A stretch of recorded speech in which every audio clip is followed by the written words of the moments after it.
That was a really good question. Again, we believe that God is good. We believe that God is merciful, but there is nothing that is binding upon him. He is the Malik. He is the king. Okay, human kings just have that title, but the king can't keep the fly off of his nose. Right? God is Malik in that he totally possesses his dominion, his mulk, and everything in it. And it also means that he does in it whatever he wills. So he's given you two beautiful eyes, and may you always have your eyes. And if he willed, he could take them away. And may that not happen. Okay, he gives you a beautiful child, and you love that child. But if he wills, he can take the child away. Okay, he does in his creation whatever he wills. And there's nothing to be imposed upon him as morally and ethically binding. This is a very important point, because we insist that God is completely free in his creation. And he is not to be judged by analogy with you. You have to behave ethically. You have to behave morally. You have limits in which you have to work, right? You have to do good. You have to strive not to do evil. But do not impose your ethical, moral, social imperatives upon your understanding of God. He is the creator of the heavens and the earth. He creates whatever he wills, and he creates people and he destroys people, right? Thamud. And you can see Thamud to this day. You can see the houses. They call them houses, but they're actually warehouses.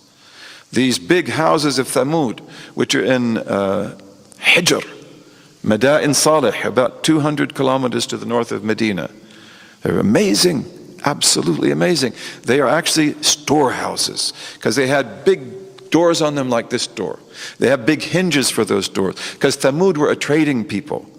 And Thamud were a powerful world people. They had power in the world. And they have Hijr, which is probably their base.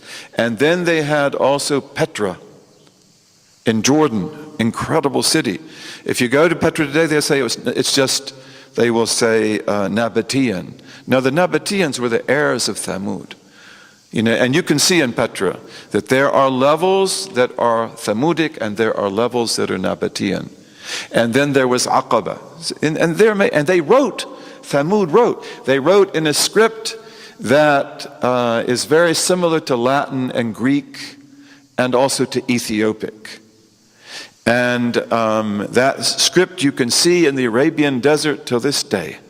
And in fact, there are scholars who have argued, this is a Muslim scholar, that you can see how Thamud evolves their script from their rock paintings. And if you found rock paintings like those of Thamud in the Sahara Desert, they would be dated, I believe, about 7,000 BC. They would go back to the Golden Age, the Old Stone Age.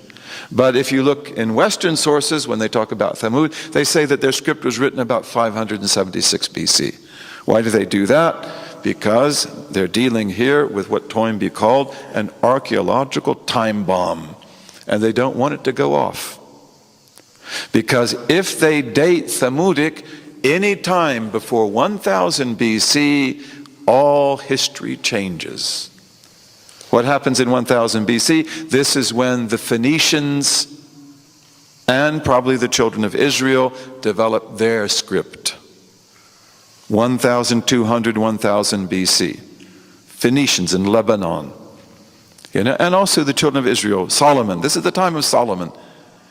Okay, so if you put Thamudic before that, we have to change all of our history books.